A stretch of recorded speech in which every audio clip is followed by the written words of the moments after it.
Welcome to episode 3, which just so happens to be day 7 of the epic trek through Japan. And it's a big one. We're going to take the bullet train, baby. We're taking the bullet train from Tokyo to Osaka because we got some big plans over there. There's nobody here. The calm before the crazy storm. Wow. Yeah, these stations are usually flooded with people, like crazy amounts of people. So seeing it this empty was pretty eerie. But we're here to get bullet train tickets, which we did order them online, but there was a small mishap. So we had to come here in person to get new tickets so we can make our way to Osaka. And once we get to Osaka, we're going to check out Universal Studios. And from there, we're also going to head out to Kyoto, well, near Kyoto, and go to the Nintendo Museum. Yeah. More on that coming up. But first stop, Osaka, which is about 3 hours by bullet train. So to pass the time, I had to watch Bullet Train on the bullet train. Well, what did Thomas the Tank Engine say, Lemon? That's really mean. SAA, take responsibility, mate. You don't sound like that. And it's wild to think. It takes 3 hours going 200 miles an hour. Wild. Took the bullet train, watched Bullet Train the movie. I didn't listen to any Bullet Train songs though. We still got to head back home. I'm lucky I got it to work. I didn't get to finish it though, but I got a little bit of Bullet Train to watch on the way back. Once we arrived, we did a little shopping, and I still had that crappy black and white film loaded, and I made it a goal to try and get rid of that. However, in doing so, I happened to take one of my favorite photos of the entire trip of this Godzilla. With the film being, I guess, ruined, old, I don't know. It's not even expired technically, but it lends to the vibe and aesthetic. It just reminds me of the old school Godzilla movies. And in that same little shopping center, I took this photo with the i2, well, more specifically Caleb did, of myself with this giant hamburger. Random. Had to get a shot. This was the one that was supposed to be in that one tower ball that we went to. Zapdos! Again, still unclear if that's even true. If you know more, leave some comments below. But this Pokemon Center had all 3 legendary birds, and I did shoot it with the Polaroid i2. Still bummed about Mewtwo. How could I have forgotten? But here's Caleb's shot with the Instax Wide 300. Pretty dang impressive. These centers are really cool, and I just realized I didn't buy anything from any of them. Pretty cool stuff inside, like cool snacks, plushies, some clothing, but yeah, I didn't get anything. Maybe next time. From here, we left the building and hit the streets, where I happened to walk by one of the weirdest gashapons. I kind of wish I got it. Guardrail. It's so weird. I love it. Then we found this store. I'm not entirely sure what it is, but I love the vibe. Their mascot is a rabbit. They had some photography stuff, and not gonna lie, I almost got that camera strap. It's kind of funny, but it was 10,000 yen, which is like nearly 70 US dollars. Not worth it. And I did snap one Polaroid i2 shot. I just love the colors, and I wasn't sure if it'd come across on instant film, and it did pretty good. The only film we ever found outside of that one camera shop. I've never seen a 5-pack of Instax Wide. And it was only like, it was less than $10 a pack of film. It was like $9 a pack of film. It was such a good deal. I'm having trouble remembering the name of this place, so help me out in the comments, but we randomly stumbled upon it. I'm having to ration my Polaroid film because I don't know if or when I'll find it again. I'm down, which one? Oh, that is cool. When we're down there? Anyway, I gotta ration my shots because I don't know when I'm gonna be able to find it again. I think I have like 8 packs left for the rest of the trip. So I gotta make them last. After reviewing all this footage, I'm noticing things that I never noticed when I was there, like that giant crab. What? That is cool. And what's this fist that says 2025 on it? This was 2024, by the way. Everywhere you look, there's just something interesting, like this vending machine that serves sriracha, or just really unique architecture. And of course, just the walls of gashapon machines everywhere. They just do things so much different over in Japan versus the States. I love it so much. This is totally random, but I didn't know Hummer made bikes, like pedal bikes, not motorcycles. That's so weird. Had to snap a photo of this. Shot it with an i2. I owned a Hummer H3 up until last year. Sadly, it died. Transmission went out. Today was a short day because it was mostly spent on the bullet train getting here. So we grabbed some dinner. Then we stopped and grabbed a bunch of snacks. And then we went to sleep because we had to get up early to get the train over to Universal Studios. And that kicks off day 8. Now, I've been to Universal Studios in the States, down in California specifically, and there's really not a ton of differences. There was some, and we'll go over that. However, they were doing their Halloween Horror Nights as well, which I was really excited about, but it was a small letdown. We'll get into that as well. The cameras I brought were the Polaroid i2, as well as that soda can 35mm camera. I guess this camera is going to be used at parks around the world. So I'm pretty sure the only things I've shot with this might be just parks. Maybe a couple random shots here and there, but mostly just the parks. I forgot to take a picture of this when I came in, but it's a little far away. I'm going to shoot it anyway. Let's do it. I don't think I could have timed that more perfectly. I got Universal in full frame. So cool. And that was as close as I could get to it because that was at the entrance of the park and I already walked in and I forgot to take a picture of it with that camera. I ended up only shooting 2 more shots here at Universal Studios with this camera, and the only other 2 shots, they didn't really come out very well. I was really bummed about the Jurassic Park arch because that's the only place in the world that currently still has the original like Jurassic Park like OG sign. Everything's been switched over to Jurassic World. Oh, and I'm referencing the framing. I wish I shot this landscape, not vertical. I have to ration my film still. I've already shot 2 times. We're not even in the park yet. I only brought 1 pack and then 5 left in the i2 camera. Yeah, so I need to be sparingly with my film.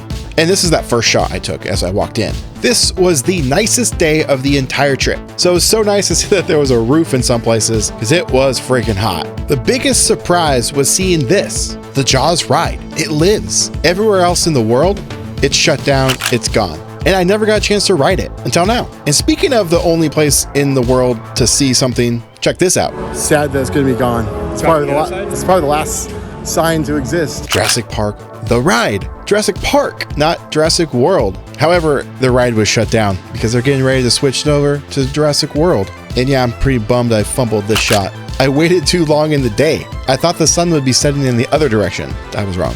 Here's Caleb's shots. And also fun fact, Caleb loves Jurassic Park. Huge fan. So I'm really happy to see that those shots came out good. Though I actually do like my i2 of the Jurassic Park ride sign a lot. Except for the lovely QC issue Polaroid has. Come on, Polaroid, get your crap together.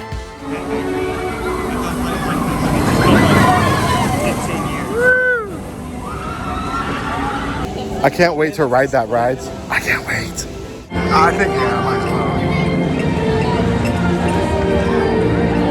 Look. Yeah, I don't want to look at it. Oh, I can't wait. As excited I was to ride this, I was secretly absolutely freaking terrified to get on this thing. But look how fun it looks. However, I almost didn't get to go on it. I got fat checked. First time in my life. I was letting the fine people know I got fat checked. They put me in the ride and make sure I'd fit. The people are very small here. They breed us big out west. This ride is called the Flying Dinosaur, and it's exclusively to Japan. And it's no joke. They strap you in tight. Not just your chest, but your legs are strapped in too. While we're waiting to get on this thing, I'm noticing all my Polaroid photos having those wonderful snowflake, spiderweb things in the corners of images. I was getting really annoyed. Meanwhile, Caleb showed me his Instax photos, coming out perfect, no issues, perfect exposures. I tagged Polaroid on Instagram asking, yo, what's up? No surprise, I don't hear from them. Meanwhile, Fuji enters the chat, bragging. Maybe I should just finally commit and just shoot Instax exclusively. This is basically a new experience for me. I'm vibrating. That was so much fun. Got to see some of the local dinos walking around the park. Checked out this cafe, but we decided not to eat because there was too many people. Playing my favorite band in Japan. Shout out to you, Black Keys. After hanging out with the Shrek gang, we got a little hungry. So we headed back to the Jaws ride and ate at the cafe, where they actually sold shark sandwiches. Yes, I got one. I have never eaten shark ever in my life. I'm about to try shark meat for the first time. Amy, fishy.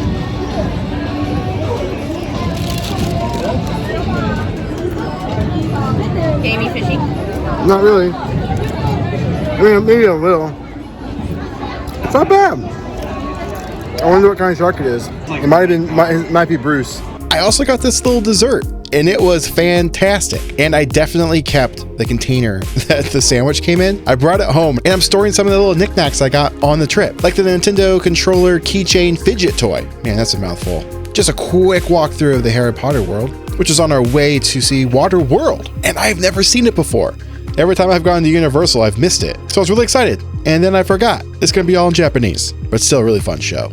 I kept seeing people walk around with the star from Mario, and I had to get one. They're popcorn buckets, and this one lights up. It's so cool. I had to have it. It's so funny to see this as a set decoration piece because we're supposed to be in America. So Hollywood Horror Nights, like I was saying, I did that a couple of years ago in California. So much fun. It was a special event, which means you had to buy a separate ticket to go to. They would close the park down early for the event. Well, in Japan, they do it a lot differently. You don't have to buy a special ticket, but it's not as elaborate as it is in California. They do still have some of the same elements though, like haunted houses, and I did do the Chucky's house, which was in 3D. Chucky! I was quickly told no recording allowed. It's not like California. They let me record the whole freaking walk. That was actually really cool. Couldn't really hear the story all that well, just because it was in Japanese for the most part. Like there were still some English parts of it, like some of the characters were, but it's kind of hard to tell. I think from what I've gathered from context was Glenn or Glenda trying to save us, perhaps, and at the very end he like kills Chucky or something like that. It was hard to tell, but it was really fun. You had with 3D glasses for some of it. But really it was just more to help amplify some of the light effects and things like that. Still really cool. It was getting dark, and I still wanted to try and shoot a couple, but I didn't want to be too wasteful because film is scarce. I was running low. I thought this was pretty cool. The Mel's Diner changes over to Mel's Die-In for Horror Nights. They do this in the States as well, but I've never got to see it in person. I didn't think this was going to work, but I figured why not try? I thought the star was enough light to possibly light up my face, but I was wrong. Then we headed on over to Super Mario World, which you had to reserve time slots to go to because it's still insanely popular there. Now, I've been here and even done the ride in California a couple of years ago. We didn't go on the ride today. We actually ended up not spending a ton of time. We just kind of walked around, shot a couple photos, bought some merch, and got out of there. We were extremely tired because this was at the end of the night. And that brings us to a close on day 8 of the Japan trek. Let's kick off day 9, which just so happens to be our trip to the Nintendo Museum. So first stop on the trek there, Kyoto Station. Once we got to Kyoto Station, I wanted to use up that crappy black and white film that still loaded it in my SX70. And I don't know what's going on with this film. It's just not working right. But Kyoto Station is really cool. The architecture of it is beautiful. I'm kind of bummed I didn't get to shoot the Kyoto Tower with good film. So this is the only shot I got on instant film. But I do have this photo that I shot with my phone, which is Caleb taking a shot with his Instax Wide 300. The station's cool. And since we're going to the museum, I wanted to wear a Pokemon shirt, which I actually got that shirt at Card Party, which is one of my clients' event he does every single year. We got on one train just to get on another. Totally worth it because we've arrived. I don't think recording's allowed in the museum, right? Yeah. Only some places. See what I can do. We're going into the belly of the beast. On day 2 of it ever being open, ever. Wearing my special shirt for the occasion. Alex is wearing her Metroid Prime. I think Carol's wearing something. Carol, what are you wearing? Zelda. Oh, he's wearing Zelda. He's really cool. Zelda. That's a joke. It's a joke. Don't come at me in the comments. So yeah, this was the second day this museum was ever open. We got tickets only through a lottery. We were so lucky. Oh, I did shoot this with the SX70 with that crappy black and white, and it came out completely blown out with 0 of the image visible. I don't know what's going on with that stuff. We're in line. Look how tiny this drink is, though. That's probably how Shaq feels when he drinks like a 12 ounce. full fisting it. We ended up going straight for the merch shop because they had some sweet stuff that we had to get our hands on, like these giant controller pillows. However, the previous day, which was the opening day, people were clearing out the merch. So they put in some strict restrictions on how much stuff you could buy, and they were limiting the pillows to 1 per person. Not even 1 each, just 1 pillow in general, which was okay for me because this was the only one I wanted. and I did take it home. There was just so much awesome stuff. It sucked that we came to the museum towards the end of our trip, and I had spent already too much money. So I was only able to grab a couple of things here, like this, which I mostly just got for the box. We later learned that they are stickers. I did snatch up one of these museum t-shirts, as well as the Super Nintendo shirt. I got the largest size. I wasn't sure if it was gonna fit, because sizes here are different than the US. They had a bunch of pins, which I almost got the Game Boy one, and I kind of regret not picking it up. All right, I spent way too much. We got these blind boxes, only one per customer, and I got the Wii controller. I wanted the Game Boy or the GameCube controller. The other ones I couldn't care less about. How much you spent? A lot? Like 30,000 yen. 30,000. Probably was $250. Yeah, it was like 200. Mine. Yeah, it was like $136 for mine. A little blind box, a giant Wii controller. Multiple pins. Would I got the Wii too. Yeah, I know, it's the worst one. No, it's not. I love it. You want to buy it for $40?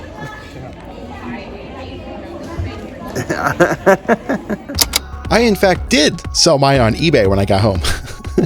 I got like $55 for it. But this bag that they gave me for my N64 controller is the biggest bag I've ever seen in my entire life. For a shopping bag, that is. I could like sleep in it. So we can't film or take pictures of most of it, but I guess some of it. We're gonna find out. So now that we got our merch, it was time to head on inside. And they gave you these cards with your name on it, which was cool. And each card is loaded with 10 coins. And you get to use these on activities inside the museum. It was their way of limiting your time there because it was so new, which I can understand. There were a couple floors in the museum. The first floor was filled with the history of Nintendo, all the games, consoles, and their origin. Really cool. Filming was not allowed here, however. Then they had an activity floor, which filming was totally allowed. One of the awesome things about this was you got to interact and mess with Nintendo's original toys before video games. They had them out for you to mess with, which I had no idea that Nintendo had physical toys. That's where they got their start. Really fascinating. They of course had a video game area where you can play some of the older consoles that they put out through the years. But the thing that stole the show, they had giant controllers to play games. I didn't get to play them. The line was just ridiculous. I did really want to play that Nintendo 64 controller though. It looked so cool. I used up the last shot of that crappy black and white just so I could load in some color and try and take a picture of these controllers. But yeah, lighting wasn't the greatest. Got separated from Caleb and Alex, so I ended up leaving the museum and making a quick trip back through the merch store for one last look and for a quick photo. All right, so after I went through the museum, I went back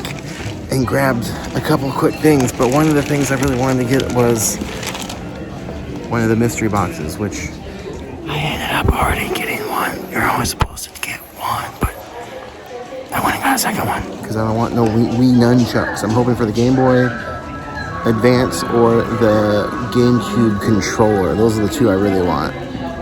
Let's find out. I have no one to help me film this, so enjoy this angle. I swear to God, if it's a Wii or... I guess if I get the Wii U, it would go with my nunchucks.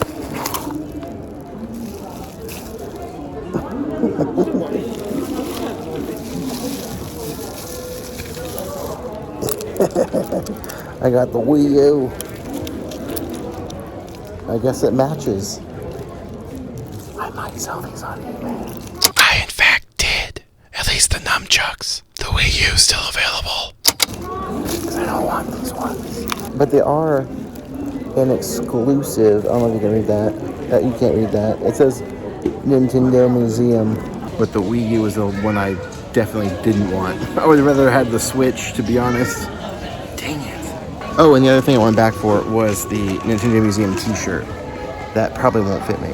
I got the biggest size. It's in 2X, which I normally wear. However, Japan sizes are much smaller. So this is like probably an extra large. It'll be a little snug, but maybe that's motivation to lose some weight.